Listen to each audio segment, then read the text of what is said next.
horta markuu horeyso way salaamayeen horta aniga nasiib baan leeyahay de waxa la dhahaa da'da waa la qariyaa laakiin anigu qarin maayo waxa ilaahay igu simay waxa ilaahay igu simay inaan Umar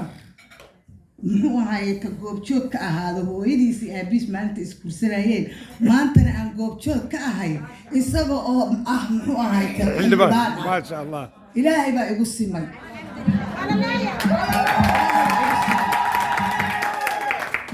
waxaan leeyahay anagu qabiil manihin waxaan nahay qaran ummadda fanaaniinta Soomaaliyeed oo dhan baan wakiil ka ahay fanaaniinta Soomaaliyeed oo dhanna waa mid habar yar u ah iyo mid eedow ah iyo mid ay walaal yihiin weeyii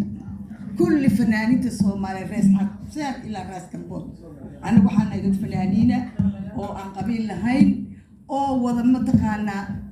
هذا عاشق كرامه كله كبر يجيبوي وين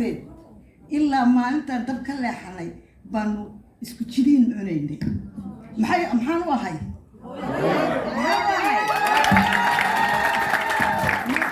الله يا أنت سوا أنت جود محوها عمره waxaan eedo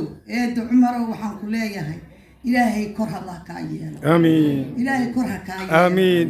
ummadda Soomaaliyeed bad kitaab u martay sax ummadda Soomaaliyeed bad kitaab u martay in aad cadaalad aad ku shaqaysid ummadda Soomaaliyeed ku shaqaysid bal ilaahay kaaga baryayna amiin inaadan noqonin kii sagsaaga baan ilaahay kaaga baryayna amiin waxaanu leenahay anagu fanaaniintii oo dhan way ku garab taagan yihiin fanaanin adiga ka qabiil weyn ma jiro صح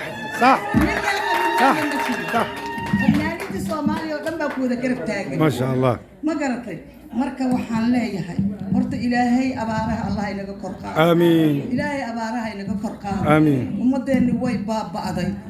xoolo ma leh biyo ma leh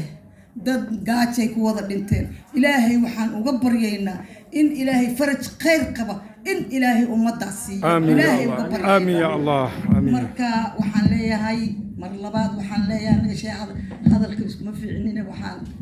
riwaayadaha la naqaana mar labaad waxaan leeyahay Umarow inta hore Allah ka dhigo inta hore Allah ka dhigo baan ku leeyahay eedo ummadda u shaqee cadaalad ugu shaqee intaas oo meeshaas oo tolka ah oo walaalaha oo saaxiibada anigu waxaan aabaha saaxiibadiis anigu adigana eedaan ku nahay marka waxaan idin leeyahay ilaahay khayr Allah